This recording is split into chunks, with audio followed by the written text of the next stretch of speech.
Good morning, good afternoon, good evening, and good night to you all, wherever it is that you're joining us from. Welcome, welcome, welcome to another exciting program of Track and Field Tauntnet.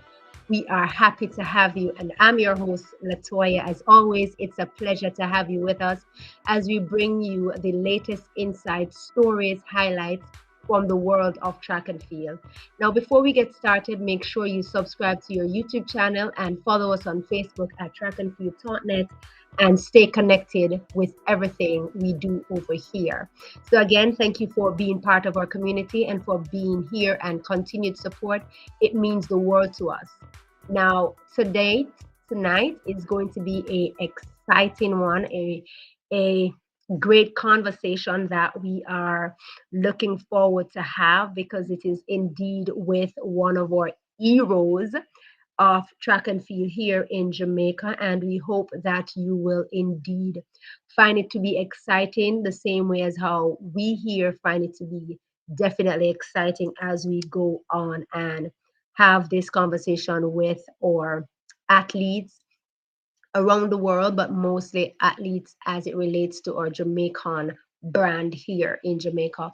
We're excited to be here with you today, and we're excited that you may also be excited about what it is that is happening in track and field, or definitely what it is that happened in track and field over the past month, as we would have seen it happen and unfold in front of our eyes.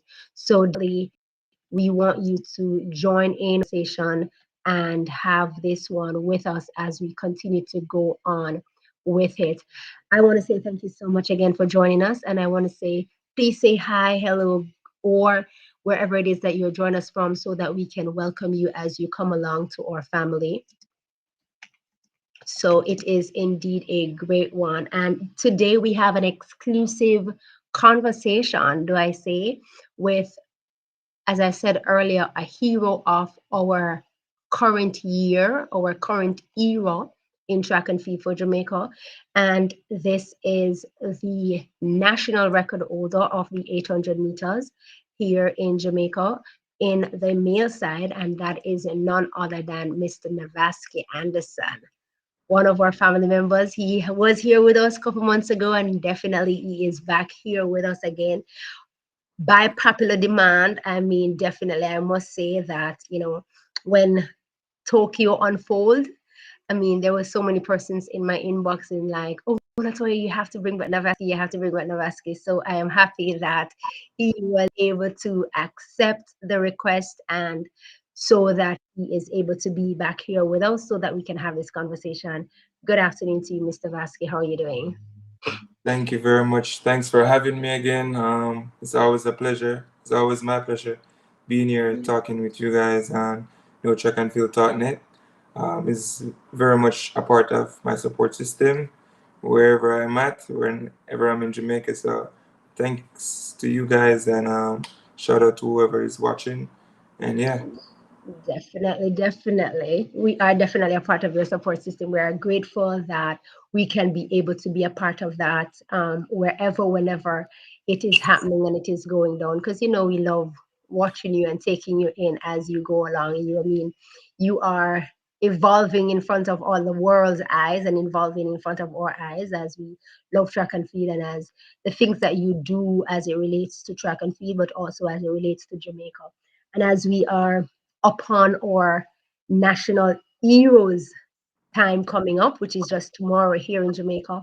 I mean, it is really fitting that we celebrate a hero in your right.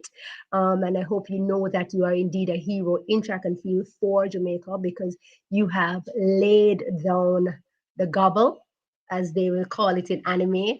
And you are laying down your name. You have laid your name down, and you continue to do that in your way and in the best way possible. And I mean, Tokyo was great for you. But before we get to Tokyo, though, congratulations in everything. I mean, I will be saying that as I go along a lot, but definitely congratulations. And before we get to Tokyo, I mean, we spoke with you in April, just before we had the national trials here in Jamaica, and we we were on the journey with you as it relates to what is to come and what it is that you wanted to achieve and what you were speaking into being. And we were also materializing that with you. And we saw some of that come forth, and even more of that, or better of that, came forth in Tokyo. But when we got to trials in June, we had our short talks and stuff. Things changed, things happened, but the national trials happened. I want you to take us through the national trials. Um, when it came on to the national trials, for me, it's just also a stepping stone into the right direction. Um, it has a lot to do with where I am in training, um, fitness wise. Has a lot to do with traveling, location, everything adjusting. But I think for me at the national trials as well, I also um, was looking at using the national trials as a means of stepping stone into the right direction. So going there, I also wanted to run the 1500, which I kind of used that as my preliminary round. Something I never did before was trying to use the 1500 as a preliminary round to kind of warm up for the 800 the next day to come. And I think that I have no regrets whatsoever about national trials. I mean, you're not gonna win everything. You're gonna win some. You're gonna lose some. But for me, it's just the consistency, the mindset of being consistent, and the consistency is what gonna really get you to places. So I knew that despite any results that I achieve in Jamaica, it's a result that is necessary to put me, to elevate me into the right direction, or to keep pushing Navasky Anderson on top. So it was definitely good two races, both the 1500 and the 800 meters. Sadly, didn't win, but as I said, it was a part of the process. It's within the script.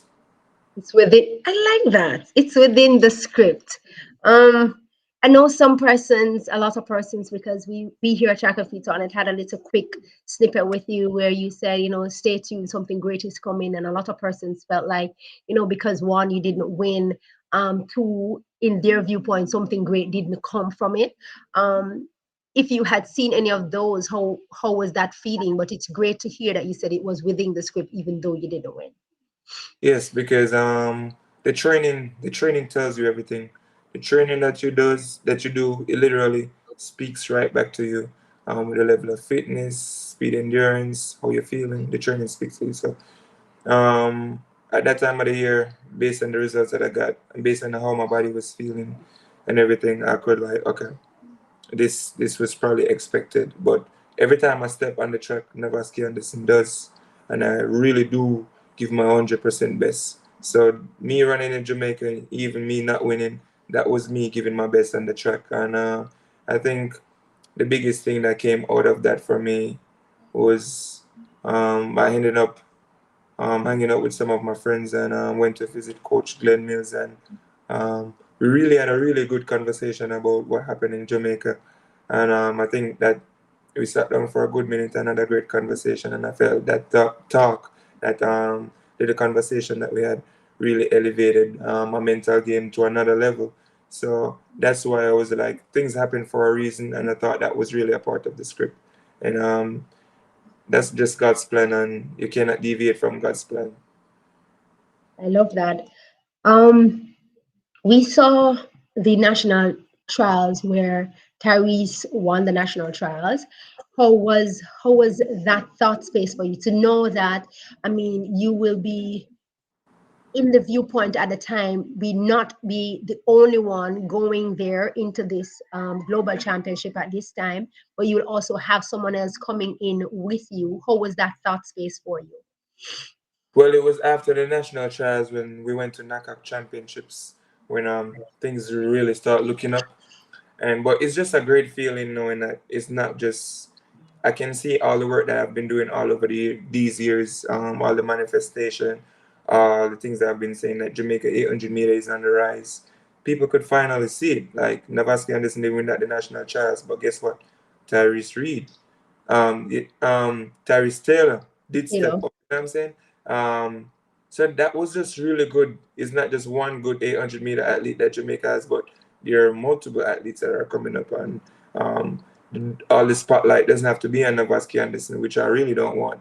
I want this spotlight to be shone on all the individuals that are within this motion, within this movement, who are trying to put the 800 meters on top entirely. So it was just a great feeling, um, seeing that movement going on. Obviously, I don't like losing, but if it's that's a part of the script and I can see something that I've been manifesting for years happening, well, so be it. That's just God's plan. You just have to be ready for when your time comes. You're ready for that opportunity, you make the best use of that opportunity. But I'm always happy to see my competitors, to see an individual just out there doing their best, they're shining, they're winning. You can never, ever, ever grudge somebody else from winning. I love that. I love the fact that, you know, you are not just for yourself. I mean, in our interview a couple months ago, I remember you said that, I mean, if the call comes for you to don the black, green, and gold and rep the black, green, and gold in whatever event, once you are capable and able to, you will do that. And to now hear you say that you don't want the light to be just only shone on you alone, but right across the border, whereas to show that there's other athletes who are putting in the work and who is dedicated to the same task and the same craft that you are. So I love that. And thank you so much for sharing that also. I want to know, as you brought forth the NACA championship, NACA came about and you both went into that championship. And I mean, rightfully so, some persons would have definitely had you because I mean, this is Tyree's first time fully being out there in a championships like this, you know, and competed, even though some of us from Jamaica would know about him before, but not so widely spread. And then to see him come and run 143 and move the national record from 144 to 143. And I mean, a lot of us, we were happy, even though we would have loved to, at that point in time, wanted it me personally would have wanted it personally to have been you at the time, but I was still repping the black, green, and gold. I was still happy because this means that it's no longer just you alone moving into the world championship with a qualifying time, but it's now both of you guys, and it gives us the opportunity to see both of you guys shine. But what were your thoughts, space, for Tyrese in the moment when you guys crossed the line and you saw the new national record now being owned by him, and where you stand at that point in time? Well, after the race, it was just funny because after the race, Tyrese and I was went back and we went back to the tents and we was cooling down, and he was exhausted. I was tired, but I wasn't so exhausted, but he was exhausted. And I was there and I was shaking him. And I said, brother, you just run 143, you know? And I said, yo, two we got words, bro. And it was just a good time. Was there happy because I also run a PR 144.01. And for me, I Mm-hmm. was like, this is definitely a stepping stone in the right direction and something that I've been building up towards all season. And that was just so exciting from me, and it was excited for Tyrese. I was happy for him, of course, and it was a great feeling because you cannot ever complain after running a PR. That's your personal best. That's the fastest you ever run in your life. So that means you're doing something good. You're doing something. You did something you've never done before, and you have to That race celebrate was a all the really things. fast race, you know. One more time. I said that race was a really fast Yeah, it race. was a I tell really you, fast I race. wasn't in it. I can say that. Yeah, it was a really fast race, and one of the things after the race, Tyrese Taylor said to me was like, "Yo, bro, I realized I was running right behind you, but I realized after you come off the curve in the last 100 meter, you start losing your form. You start swinging all over the place, and that's the reason why I was able to catch you. You know, he was like he was saying to me like, your form starting to break, you started to tie up, but if you just maintain and relax and push through the line, you will actually be able, you know, To to go to there. run fast or just hold off people because it was like he was saying to me he was right behind me the entire time, and it was Mm-hmm. like when he saw that, that was the reason why he was able to catch me. It was like, yo, respect, brother, because not everybody gonna come to you and say that. As much as sometimes you will rewatch your races and you will see that your coach will tell you, you will see that, but sometimes that coming Experience. from one of your friends or your competitors, you can really take a step back and look at it and say, all right, I got some work to do, you know? And that right there, after he said that to me, I was like, okay, coming off the curve, despite whoever is passing me, I just need to stay relaxed, need to keep pushing, and just not any wild swings coming home. And even in the World Championship finals, I was able to do that, despite I know like there are really great guys that are going to be closing. And after I came off the curve, I just keep swinging my arms. I just keep looking in front of me. I didn't care who was passing me or who was doing what. I was focusing on my lane, my journey, and I knew if I just did that, I was going to be able to get something fast at the end of the day. Definitely, definitely. I must say, when I saw 144.01, I was like, all right, we are closer because I know all season we've been pumping 143, 143. We're getting to the 143. I'm like, okay, then if we got that close to there, definitely know my time from you, my personal time for you after seeing that. What's now? I'm like, okay, then train hard, win easy. 142 is going to be coming. Yeah, yeah, I remember when I said that to someone. Someone's like, "You're very confident in Navasky." And I said, "Yeah, I mean, 144. We've been working towards 143. So when we can ice it up a little bit to the 142, and I actually did end up getting my 142.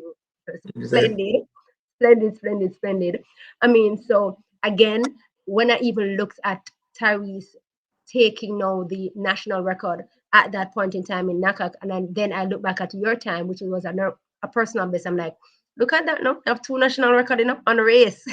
Yeah, Because I mean, you're breaking your own national record that you had and making yourself a new personal best. But now Tyrese is now moving the national record and telling you, in my viewpoint, that hey, 143 you think you want to do to make the national record, it means you have to go further than that, than mhm, this 143 that I just did to take back the national record.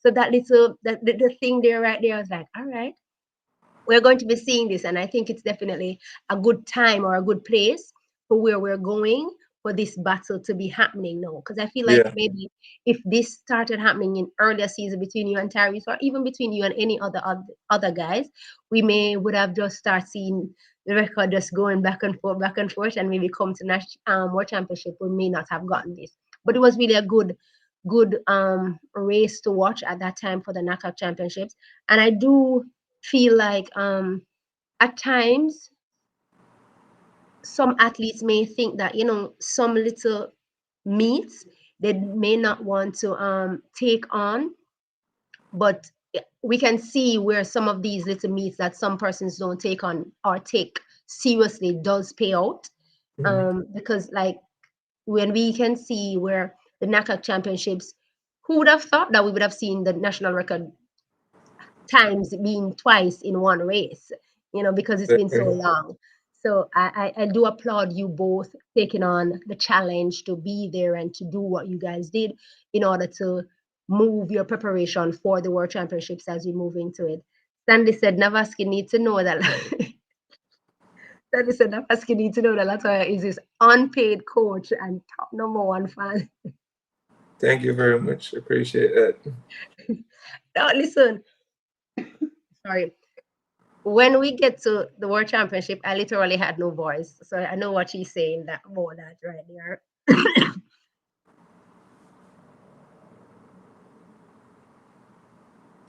Sorry about that. No problem. Definitely. Then we move into the World Championships. Oh my God. Thank you so much for flying the flag high, for holding it high, for carrying us on your back. And I say us, Jamaica, and the world for what you did.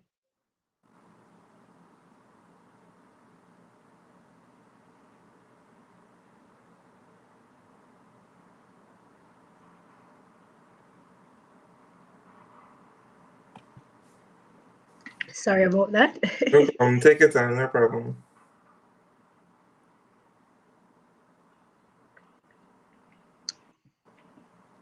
Right.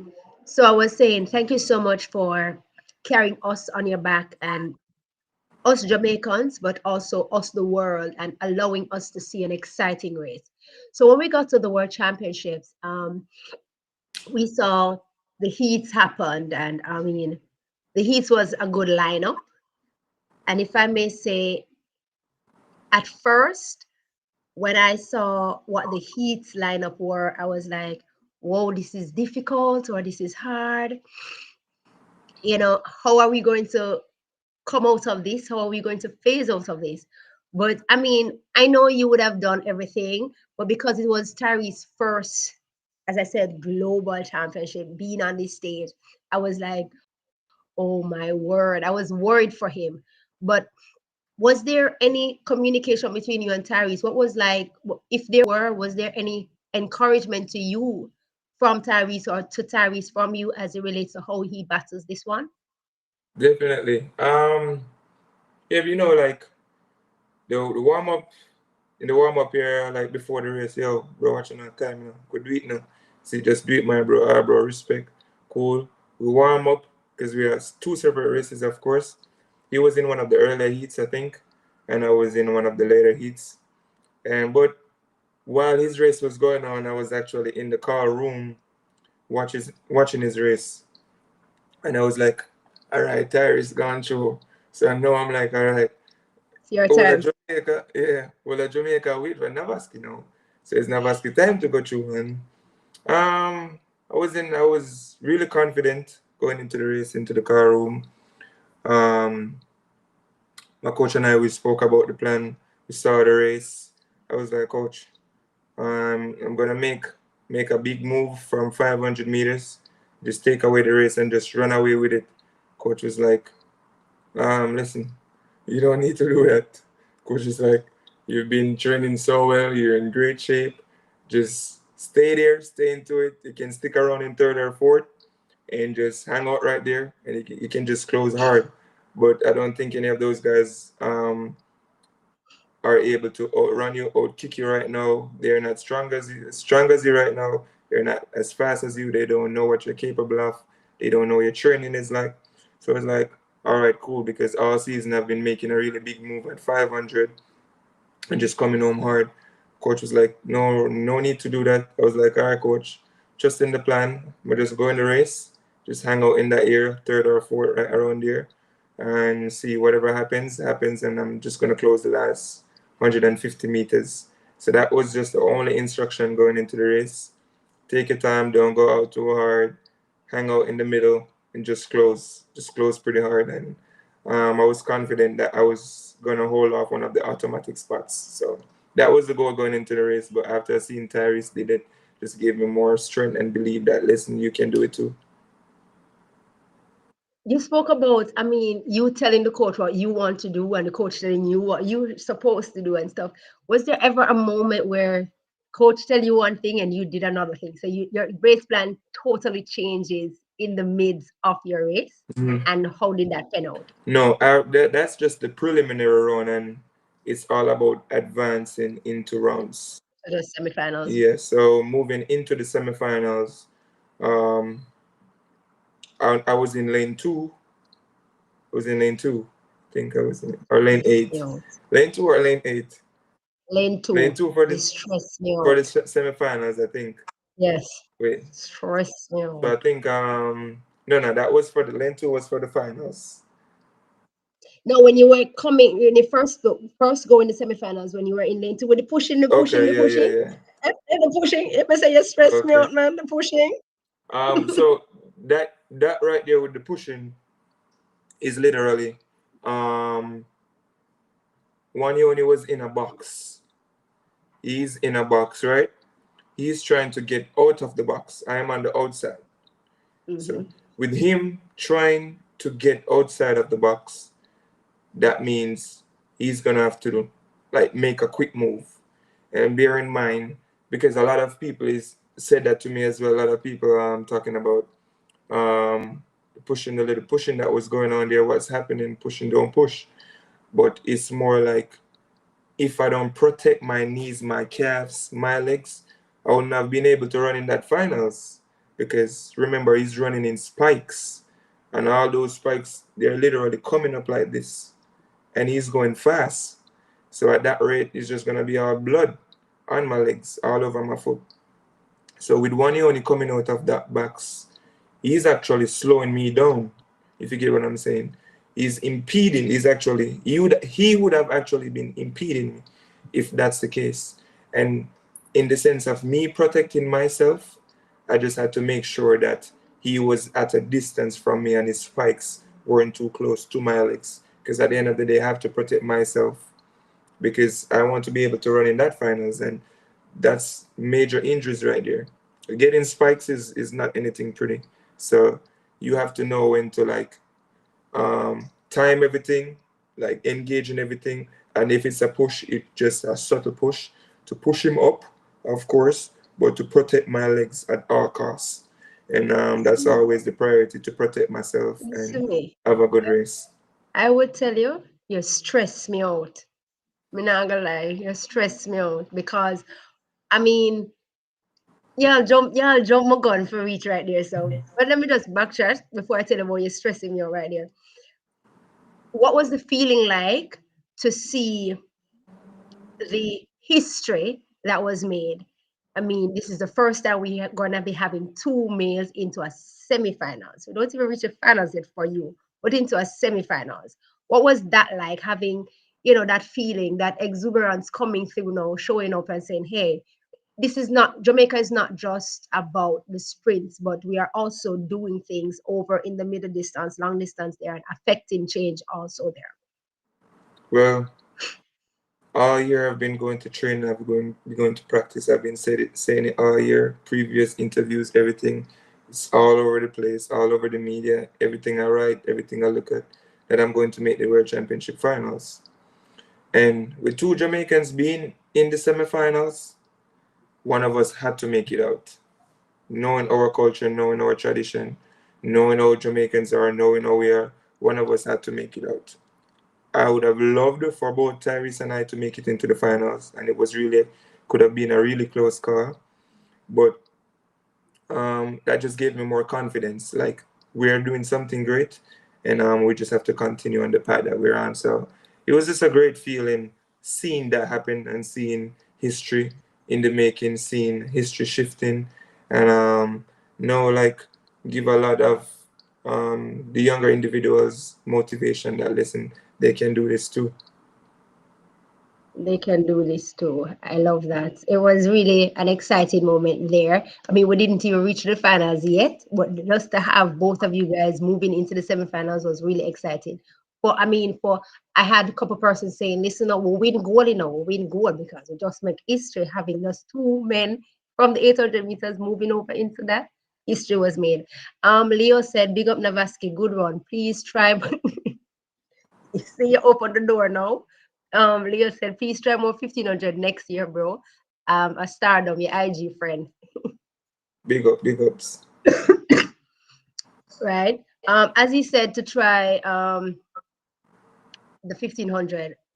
Is it, I know that this season for you, you had opened that door to say you want to be doing some more 1500. Is it something that you guys have thought about as yet to say, come for the 2026 season, especially that there is not a it's not a world championship season, and also that we're having Commonwealth season for the 2026 season. Is it something that you think that you would try to maybe do more 1500 for the Okay. 2026 season?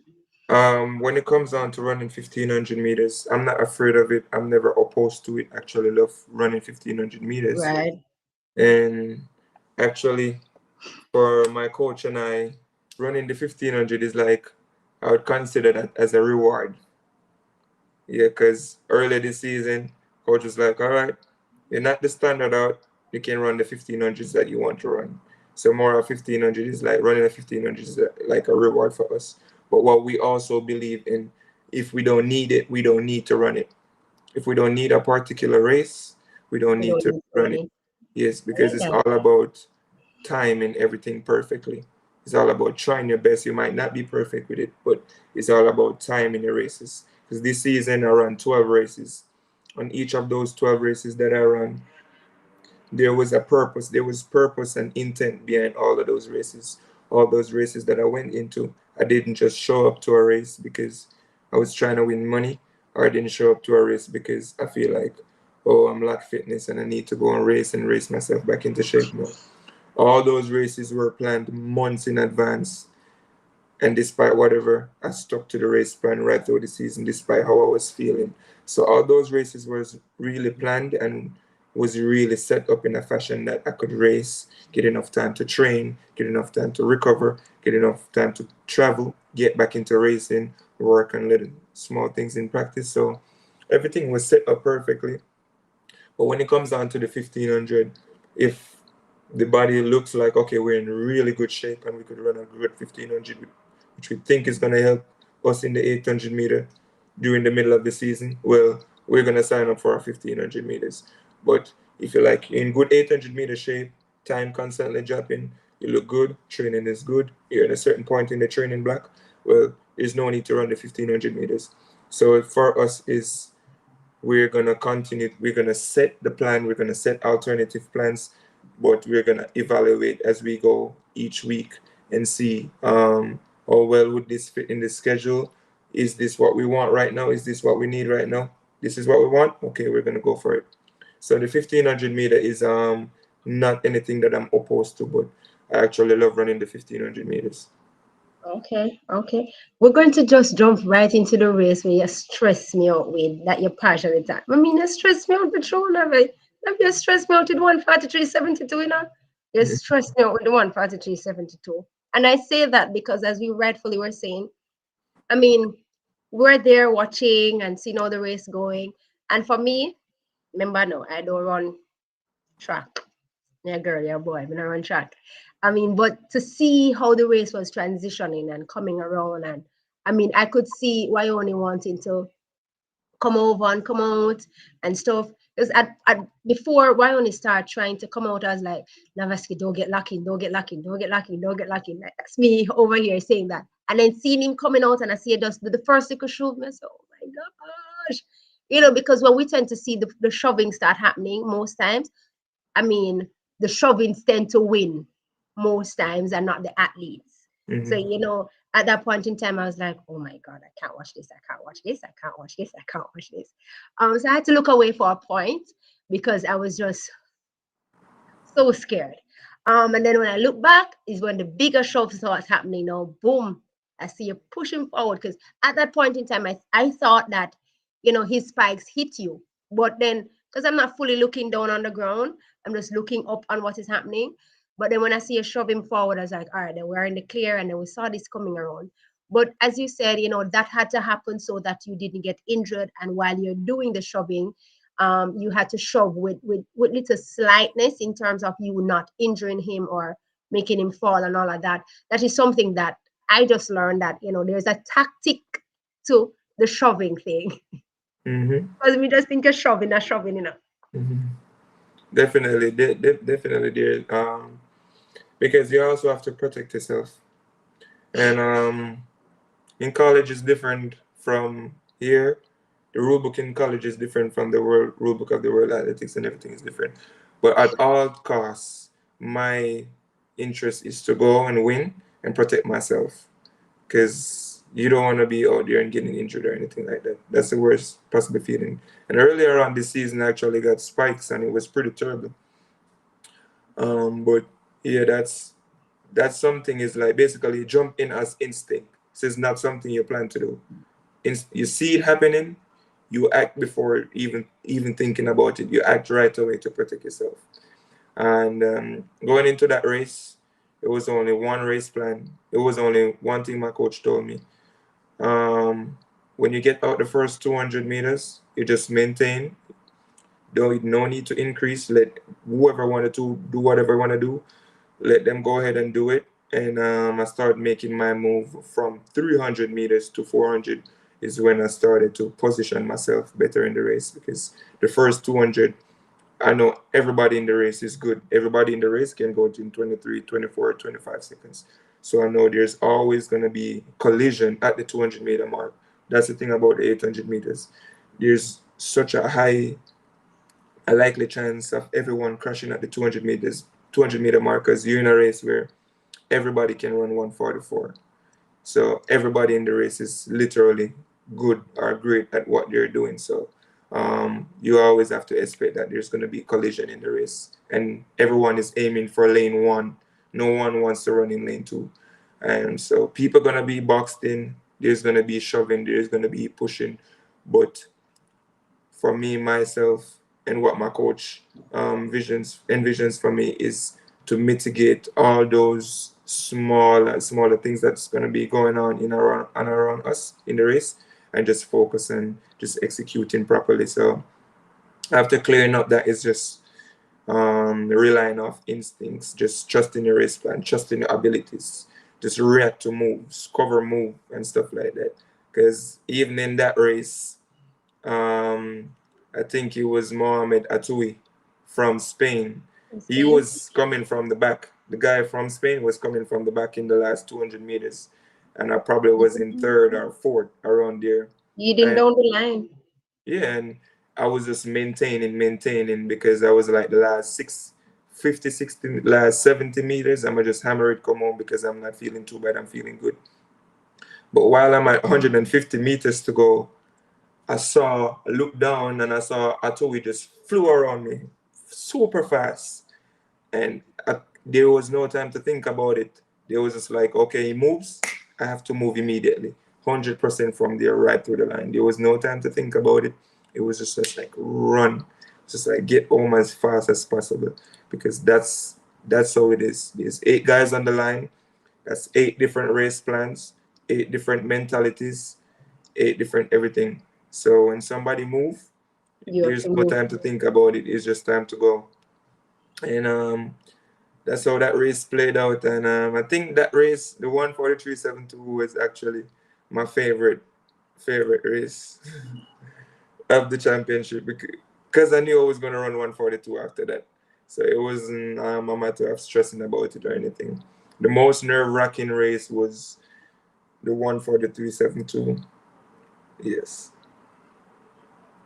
So you're telling me that your better race was the 1:43.72.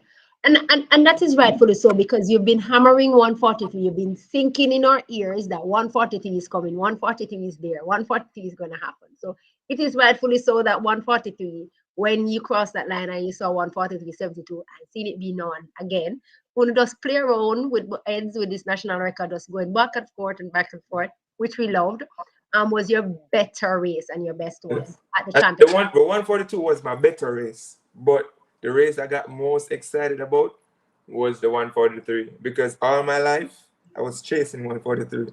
Everything in my house, in my car, and 1:43. everything I put everywhere around me, I put 1:43 everywhere. So it was just like I've been chasing 1:43 all my life, and then the moment I saw it for the first time, it was just I didn't care about anything else that was going on around. I was just like, I've worked so hard for this. I've been chasing this for so long. It was just such a great feeling to see that it came right when I needed it the most. And before that, I walked out on the track. I was in the third semifinal, and I realized that the bubble time was 1:43.8. And I was like, God, never ran 1:43 before, but today I need to run I knew it. 1:43.7. Yeah, I said I needed to run 1:43.7, and the camera came around. The camera was on me. I was like, just go, just go. I'm just ready. I'm just ready to go. Rain was coming down. It was raining. It was like rain or shine, any weather. It was Ready. it But right 1:43. now, I need to run 1:43 right now. Whatever it takes, I'm gonna have to find it to run 1:43. And just manifesting all of that before the race, all my life, all year. It was just a great feeling that the 1:43, I finally did it. But with my previous training from weeks and weeks before, I saw that I knew the 1:42 was coming. I knew it was there. I wasn't stressed about it. I wasn't worried about it. I told everybody, my friends, my family, I'm going to run 1:42. Literally was walking and telling everybody, I'm going to run 1:42. 1:42. So it was a great feeling to see that came out at the right time. But I was really excited about running 1:43. And the funniest thing that happened was when I just moved to Baltimore, we had a snow day and it was in practice. I went in the middle of the field and I wrote 1:43.26. I wrote it in the snow. And my coach didn't say anything. He just took a picture of it.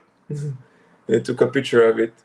And I told all my teammates, I'm going to run 1:43 this year.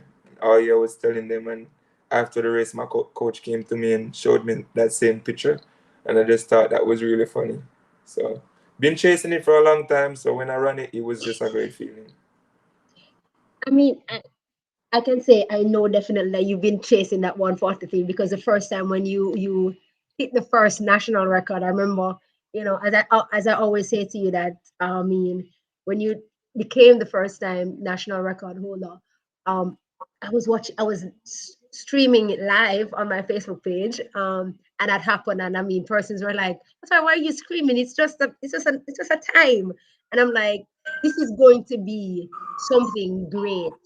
He's going to be something great for us for distance of the 800 meters because we haven't had this for so long and stuff. So to see it manifest and to see it come forth was really a great joy, as you rightfully said. I mean, again, I don't run it, but it's really exciting to see it come forth and to be materialized and to be brought to the forefront and to know that it is something that has been in the making and coming and having it materialize at the right time, um, in the right space, in the right atmosphere. It may not have been the atmosphere or the weather that you would have wanted it to be, but it was the timing for it, and it was a timing that was needed to continue the history that you are making. As I said when we started, I mean, we are celebrating Heroes Day come tomorrow, and definitely I consider you to be a hero of the 800 meters for Jamaica track and field, and that's what you are. You are an hero in your own right, and heroes doesn't always, wear cap the way that we think they wear it, but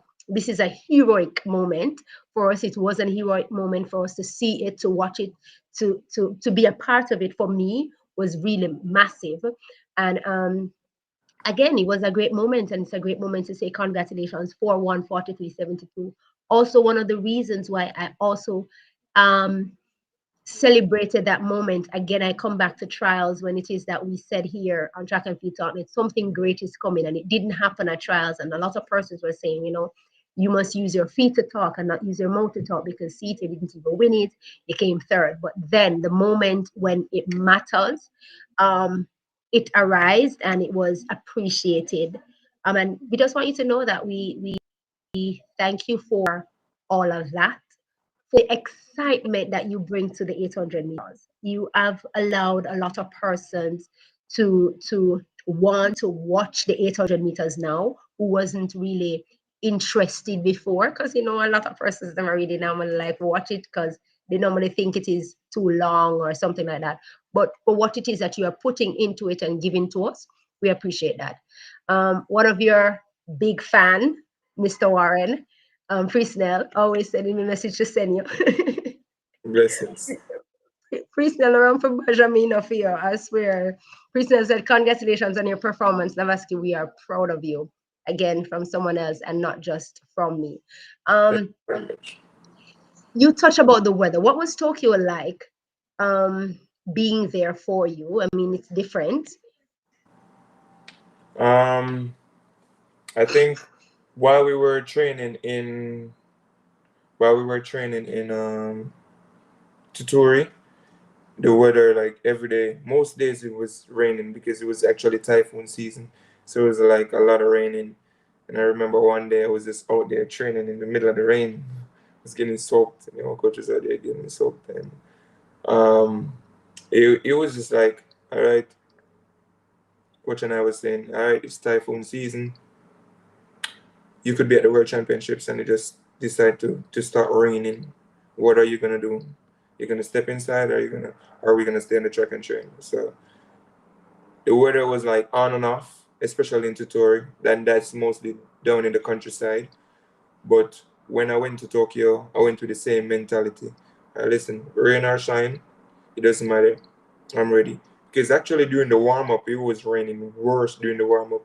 I had to change my clothes like 3 times. I brought like 3 different sets of clothes to change off. Because every time I was just keep getting soaked and soaked and soaked. And because my race was later on down in the night, and it just started to get a little bit chilly, a little bit rainy. But it didn't matter to me. I was like, all right, I'm gonna bring like 3, 4 different sets of clothes. I'm gonna bring my heat, tiger bomb. I'm gonna bring everything. I say ready I for the weather. I was ready. So You're ready despite for the it. rain or anything, I was just, I was prepared. So it didn't. I would say it didn't bother me. Didn't affect me one bit because I was ready. So you ran 143 in the semifinals. What was the recovery like to get your body ready to now come back again and do what we saw you did in that finals, running another new national record, another personal best in 142. But I mean, typically, normally persons tend to say they need recovery time. What is a recovery time from running a personal best of 143.7 to now coming back, getting ready mentally, physically, and everything for your finals? What was that like for you? When it comes down to recovery, that's my first time ever running 3 rounds. That's my first time ever running 3 rounds at a championships. So now I know what it feels like in a sense.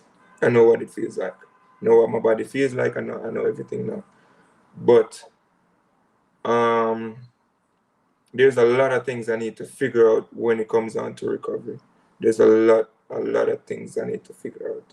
Still working and figuring it out, but I think the results and the feedback I got from last championships is gonna help me out a lot in terms of figuring out recovery. And I think when I do figure out that aspect of the recovery, it's gonna help me so much more.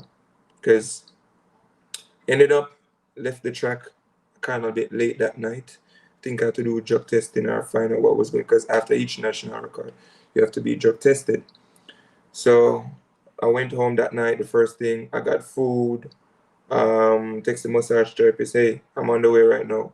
The moment I reach back, I'm trying to get on the bed, get a massage, get a flush, and try to get some rest. I knew everybody was reaching out to me. I made a post and I was like, thank you everybody for reaching out to me. I'm trying to get back into resting, recovering, and hydrating. So I did all what I could do to like, um, in my control, like make sure I was hydrating and make sure I was eating, make sure I got my massage, make sure I was off my legs. But one thing I could not do after running that 143, I could not sleep. My body, I could, I put my phone on the other side of the room, lay down in the bed. I was just looking in the ceiling. I was just looking up in the dark, but I could not sleep because it was like all my life I was chasing this. I've been chasing it. I've been working towards this, and to see it happen, it was like when I tell you completely off my device, thoughts was just running through my head. I was like, I really work for this. I really work toward. Now I'm in the World Championship final.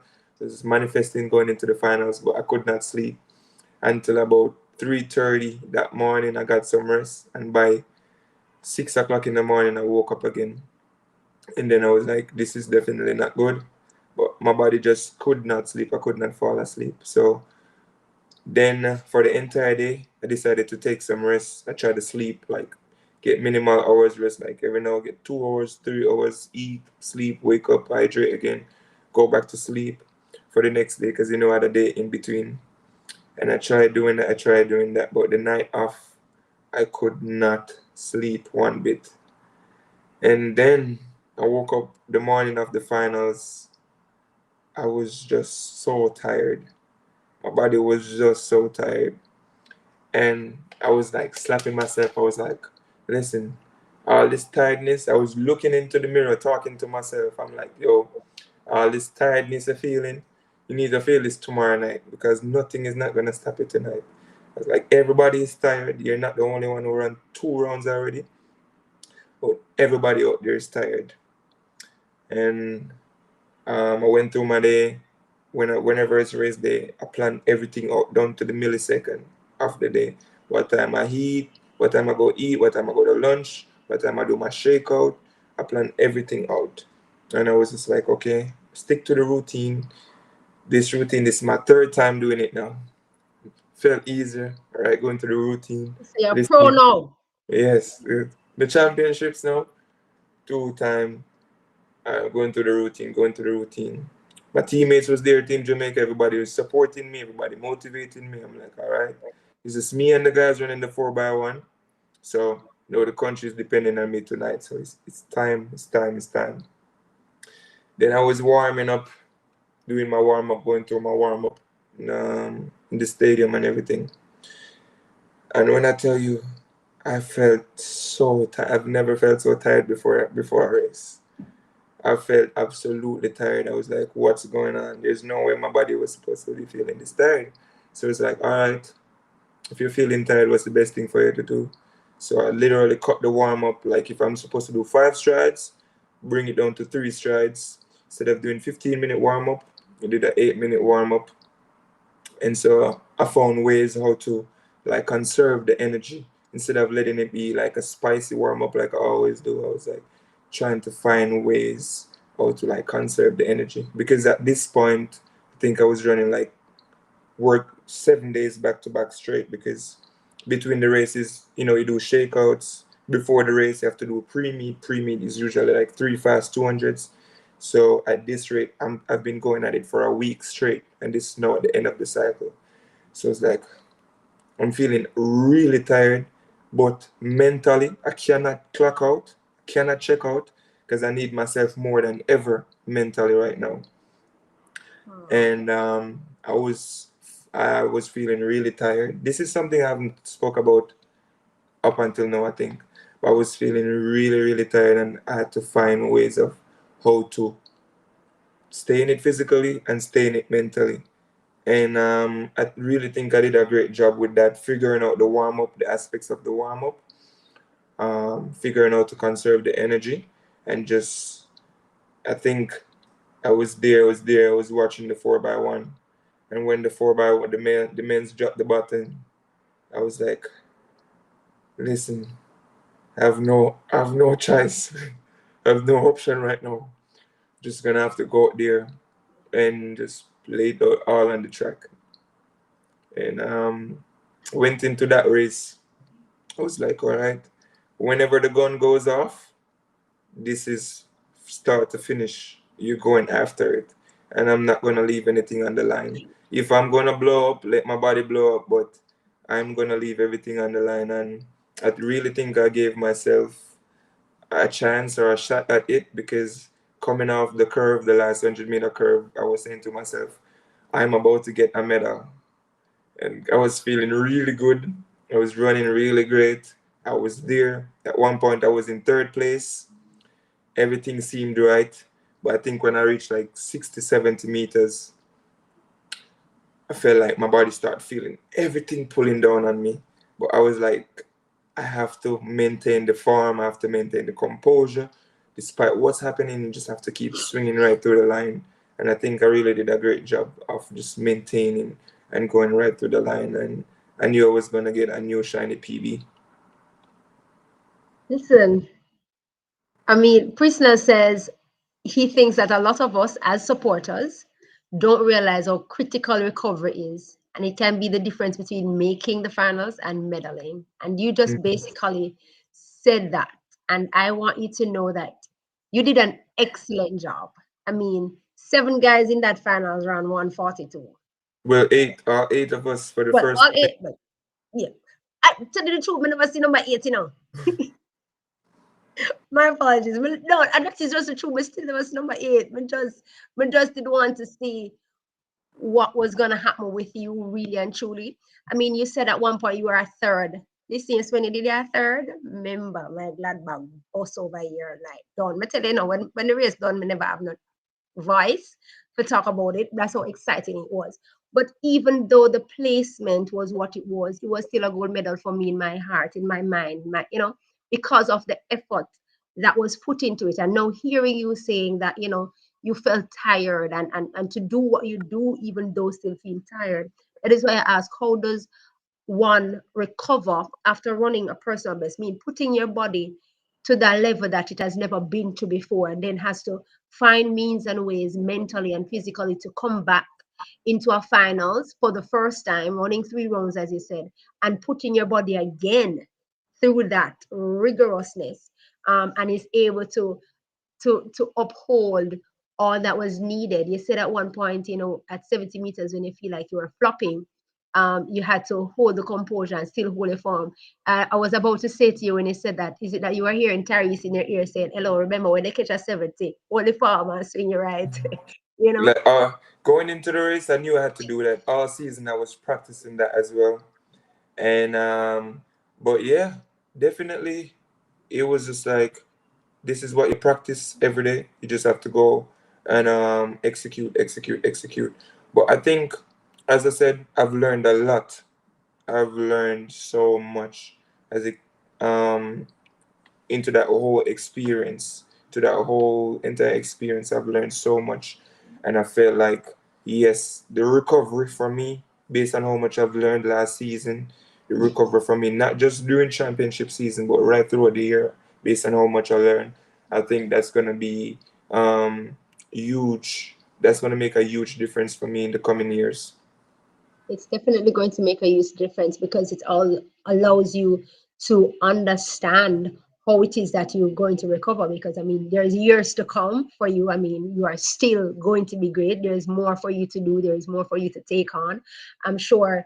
I mean, you achieved the 143 that you wanted to achieve in years, in decades, and move from 143 within 2 days. You move from 143 to the 142, and therefore now I'm sure there is a new timeline, there's a new timing that you are now chasing, and looking to go towards moving into 2026 and the future.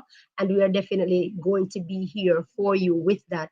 Big and Serious says, One Navidan, you did an excellent job. We're so proud of you. You see, Metal, stay placement, you're still little world, the little world medalist for us because of how great it was an achievement for you. Um, you spoke about, you and the 4x100 meter guys, but I want to talk about something that I saw, the camaraderie between you and Christopher Taylor. For me, I mean, I saw Christopher right down at the front, I swear, up on the track, Christopher did there when you're running, when you're running that 140, because as you're done, are right over there. I mean, I was like, stop on the track him did that. Just seeing that camaraderie, knowing especially that this is one of Christopher's first time since being back, to be here. I love that camaraderie between you both. And I was like, wow, 2025 season is it for us. I don't know if you felt like that also. Yeah, definitely. Big shout out to Chris because not just he did not just help me in the championship, but I think we have since Eugene 2022 is when we started developing a great relationship, and since then, whenever I would go back to Jamaica, because he lives pretty close to me, like probably like 5 minutes away from me. Um, Even when he wasn't racing at the time, we would still train together. He'd still pick me up in the morning. We'd still go to train together and be like, "Yo, bro, what you doing for your workout today?" And he would then say, "Whatever you have for your workout today, that me I do today." He would be doing 800-meter programs, even when people think he wasn't working out or doing anything. Then he would bring me to his spot. We'd go recover, hang out, chill, and stuff like that. And since recent times, yeah, I was in Jamaica for a month back in doing trials.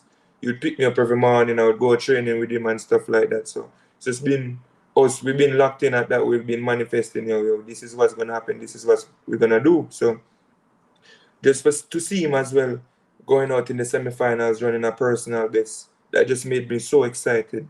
And at the same time, for him in the stadium watching that finals all year, I'm like, yo, bro, me I run 142.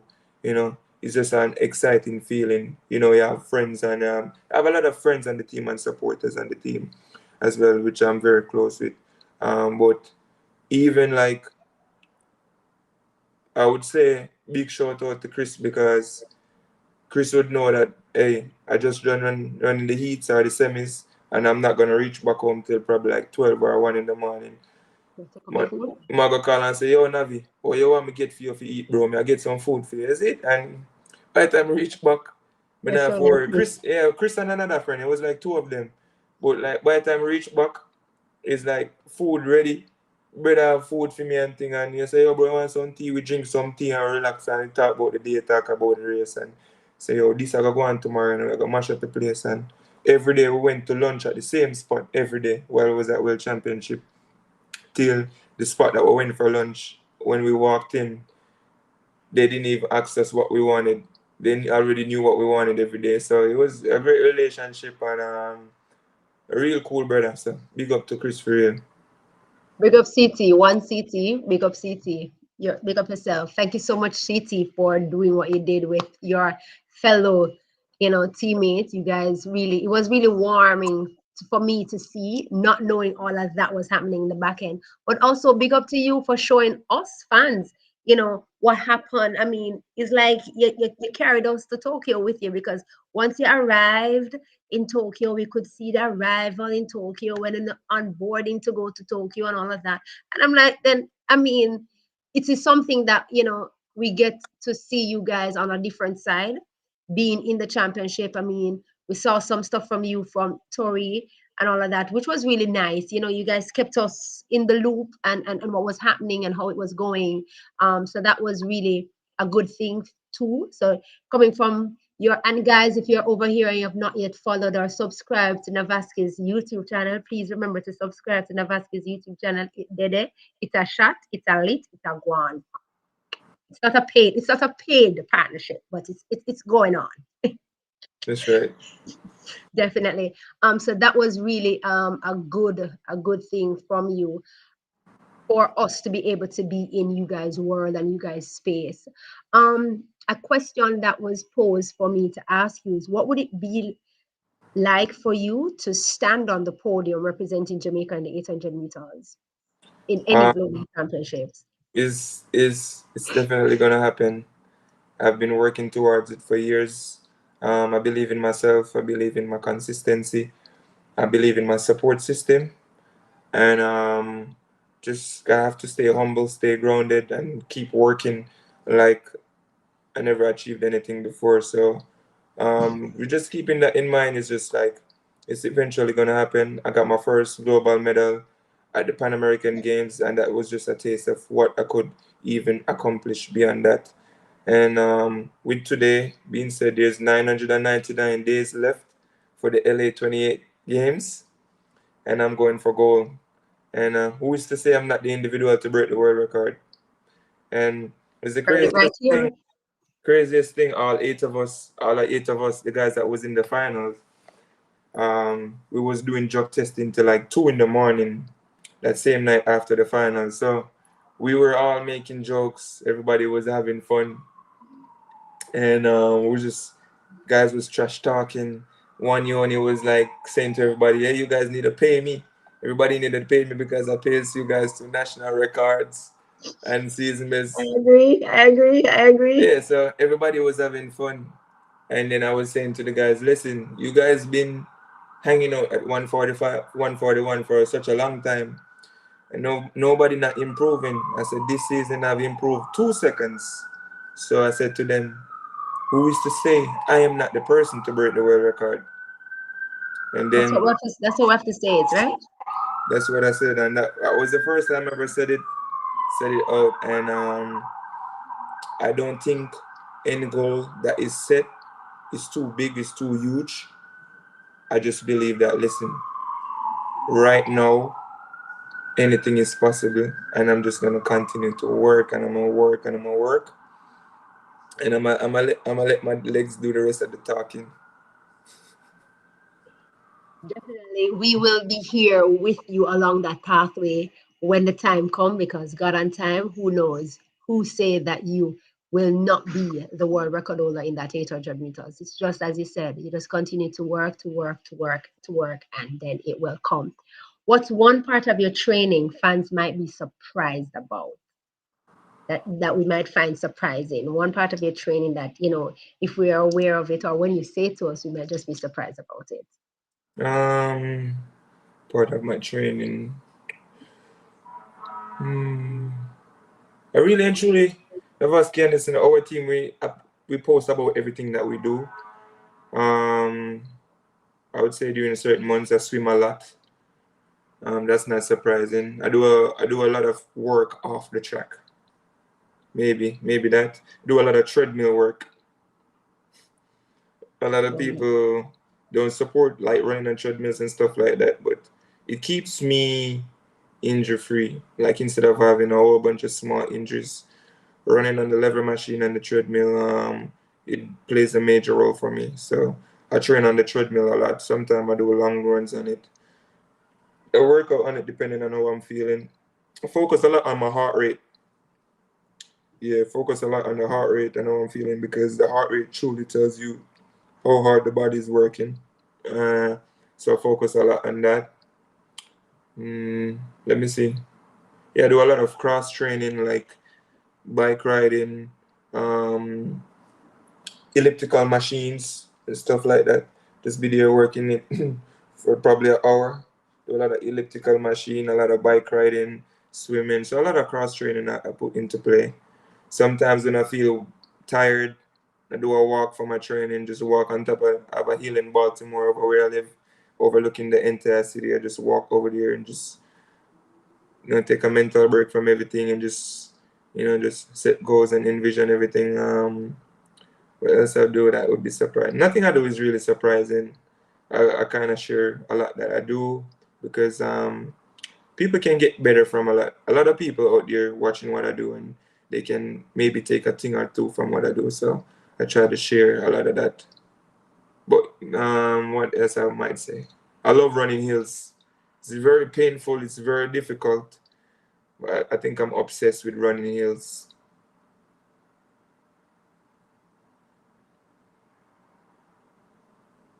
I'm That might surprised be, about that because most persons really don't like running hills. yeah. Like, as you said, it's very painful, but I It's fun. guess pain is fun. It's a fun pain. Interesting. Interesting there. What's one advice that you have received that impacted your life as a 800-meter hero of Jamaica, and from whom? If the training is there, right?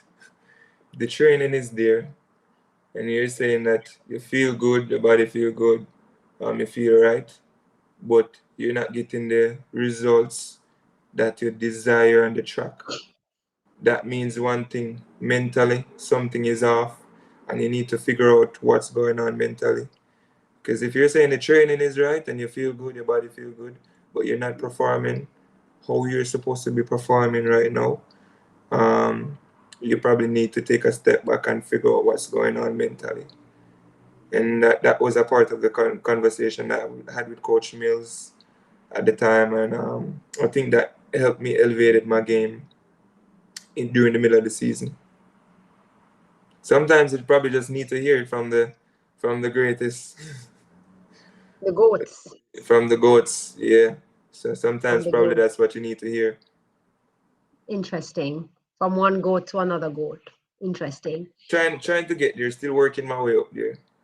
Well, I mean, you are making your name and your dominance in the 800 meters for Jamaica track and field. And being that fact that you said you're trying to get there, I mean, do you consider yourself to be paving a way or making a difference, per se, in the 800 meters for Jamaica track and field in athletics? Do you see yourself as that? Yeah, paving away. Paving a way. Okay. What is what is the things that you do in the off season? Like now, I mean, we're saying we're in off season, especially now that I mean, we won't be having a World Championship or Olympic in 2026. But what do you do in your downtime now that maybe training has not yet started back? How do you Well, unwind? I took 3 weeks off, but yesterday I ran a 5K yesterday. I trained for my first time training was Tuesday. And I trained Tuesday. I did a 20-minute jog. Did a 20-minute jog, and then yesterday morning I ran a 5K. And I think what happened was uh, I ran 5:33, 5:48, and 5:40 per mile, respectively, in that 5K. So I was like, I've really been training, but those times for my first time running 3 miles was really good. And I had my headphones on, I was in long sleeve, turtleneck underneath, I had my phone in my hand, I was just chilling, I was bouncing. And I was like, I run like a 17-minute 5K, and I haven't done anything in like almost a month. So that was to me that was impressive. I was like, Impressive.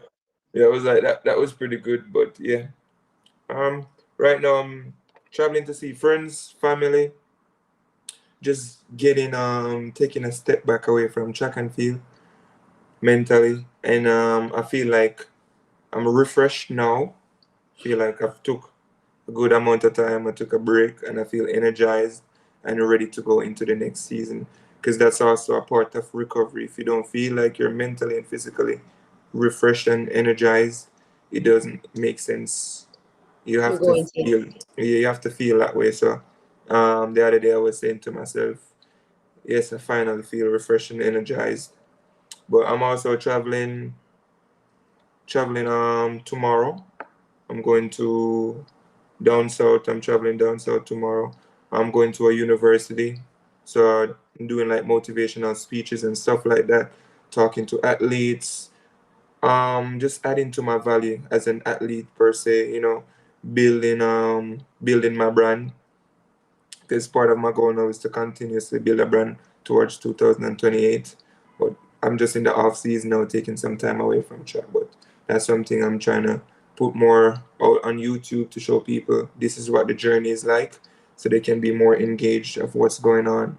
I still have so much videos from World Championship to post, but I just needed Going to to take see them.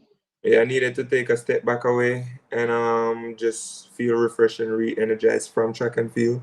So that's why I really didn't haven't been posting anything or being that much active when it comes down to track and field. But when the season start back, I'll eventually start getting back into that. But yeah, I'm just traveling to different places. Still doing my runs right now. So traveling my track shoes, of course, and yeah, motivating, being inspiring, and that as well um, means a lot to me because I'm adding to my value, but at the same time, I'm seeing how much of an impact that I'm making, not just on me, but on a lot of individuals out there that are running 800 meters or doing track and field and also. Yeah. Okay, great. Interesting. Um, 2026, as we said, it's an off season, but it's also the Commonwealth period that we will be seeing happening. Is it something that you are looking towards putting your hand in that hat to say maybe you come home for the trials for the Commonwealth Games and see how that go for you to be a part of it? Oh yeah, definitely. There's a lot out there to be accomplished. A lot of people say off year, off season. There's no off year or off season. There's no off year going on over on this side of the world. Over Navasky side is time to start stepping, put a prep in the step even more, training harder, training smarter per se, not necessarily harder, but training smarter.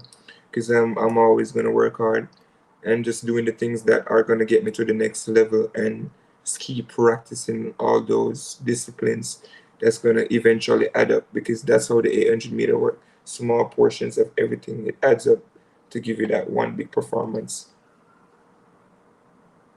Okay, great. Zevin was asking if you're thinking about another event other than the 800 meters. Well, I'd like to say I run the 400, 800, and 1500 meters. So those are my events.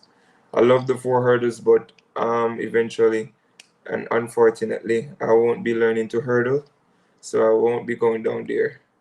But I'm readily open to take on the 400 or 1500 meter during the season. And but yeah, I run the 4, the 8, and the 1500, but specifically a 800 meter athlete. So I do all three events. Okay, great. Now, when people look back on your career, what do you hope they will remember most about Navasky Anderson? That Navasky Anderson is and was always for the people. Yes, so political, so sir. Not political, but just the truth. I know it's just how you say it. I mean, Sandy said you're looking like you could do a good long, you could be a good long jump. I did triple jump one time in high school at a sport day event, but that was it. Far So from that's long not, jump. so that's side and your side. I Very love it though. I wicked. love watching it though.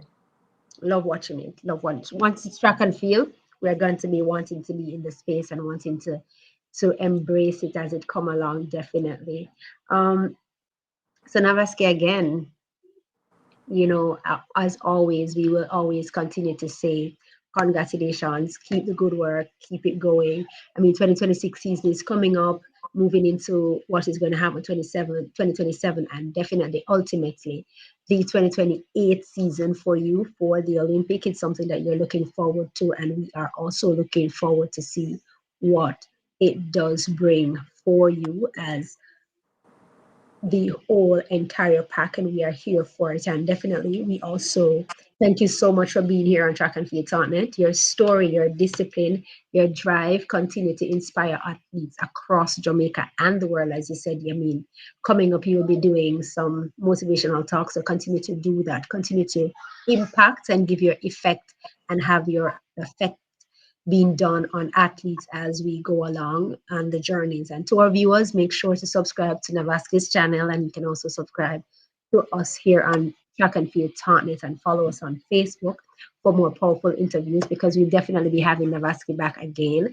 Our family over here thanks him at all times whenever we call on him to talk to him about what is happening in his world and in his season. So we are grateful for your company and for giving us the privilege and the honor to be here with us as we go along. So thank you. No problem. Thank you very much too. I'm always grateful for the support, and let's continue to work together. Thank you very much. Appreciate you all, and thanks to all the viewers who watched, commented, and is a part of the team. Appreciate you guys too. Thank you. See you soon. Continue to be safe. All right, you too. Take care. You too. Take care. Definitely. So, thank you so much again, everyone, for being here with us. We are happy that you were able to be here with us as we continue to, you know, bring you all the excitement that is happening in track and field space and the world at large. I mean, there are so many things happening. Also, remember, if you have not yet subscribed to the YouTube channel, remember to follow us on Facebook at Track and Field Tartnet as our page, and also on our YouTube channel. And also stick and stay. You don't want to miss what is coming. We'll be having an exclusive interview coming up, one that is really exciting, one that has not yet happened, with another hero of Jamaica track and field. This one is also in the 200 meters, and we are definitely wanting you to be a part of this. We'll be having a great interview coming up for you soon, with Brian Lavelle, and we hope that you will be here with us as we go along that pathway to interview and conversate with him. I'm sure that will be an exciting one. So if you have not yet subscribed to the YouTube channel, go right ahead and subscribe to the YouTube channel, and also follow us on Facebook as we continue to bring to you great things, great conversations, and great moments that is happening in the world of track and field. We are happy to have you with us at all times. It is a privilege for you to be here with us. Thank you so much, Big and Easy. You said it's a great interview. I'm happy that we were able to do that. Ox says, proud of you, bro, and love the YouTube page. Definitely, we are loving his page. He's bringing out a lot of things. Spiritual Bless says, yes, ready and waiting. Spiritual Bless, yes, we are also here ready and waiting for that interview with Brian Lavelle. We've been pushing for this, and it is finally here, so we are excited for it. Please remember to share the YouTube channel with your friends and also your family if it is that you have not yet shared it with others. Please remember to show it to them so that they're able to subscribe, so we can continue to grow as a family over here. Some great news that is happening in track and field space at the moment. We are hearing of the move of Serena Cole, that is leaving MVP and all of that. So that is also happening in the space. We're hearing of athletes moving from different camps and also taking on different attributes or wanting to also try different events. I mean, Fenke Ball is also saying that she's wanting to try the 800 meters or moving to try the 800 meters in the season to come. We see Paulina saying, hey, I want to go there also. So it is great things, and excitement is coming and brewing for track and field. We hope that it is something that we will continue to support as we go along. We are aware of the Brianna Liston also, now training. There we also are aware of, as we spoke about, 2 weeks ago, Kevona Davis moving into MVP. So a lot of things, a lot of movements is happening in track and field in the space for Jamaica, and we are here for it. And we here at Track and Field Partner will continue to stick and stay with you all as we continue to do what is required to bring you the likings and the happenings. My correction for saying that Kevona Davis moved to MVP. Kevona Davis moves to Racers Track Club. My apologies. For that, we also heard again of Serena Cole moving from MVP to another track club. Sprint. Oh my God, it just went out of my head. But Serena Cole is leaving MVP and going to Swept Track Club. So we are here for that to see what the 2026 season brings for her. We wish her all the best and everything that is good. Alana Reed is coming back home to Jamaica. We are waiting to know where it is that she will be training. So there's a lot of movements happening. We've seen the juniors moving into themselves and also taking on things onto them. We're also seeing Sabrina Dockery now signing and going pro. She has now signed with Adidas as her sponsor, and she will be training with the likes of Brianna Liston and the four-time world champion in Noah Laz over there. So Brianna Liston will have a training partner in our own fellow Jamaican athlete, junior athlete in her own right, in Sabrina Dockery. We heard about the move of Shania Douglas from Mushat High School, moving now into Holland. So a lot of things is happening in the space, and a lot of things is going to be happening. Us, we are going to be seeing in the space coming up. We are now embracing and coming up to the start of the juniors for them, for their timings to happen. So we'll definitely be here with you for that. And again, we are thankful for you being here, and we are ready to take you through all that is happening for track and field in the space. Once again, if it is that you have not yet um, follow us, we ask you to follow us on our Facebook page and subscribe to our YouTube channel. And we thank you so much for continuous support that you give to us here on Track and Field Talknet. We are appreciative of that at all times. We thank you.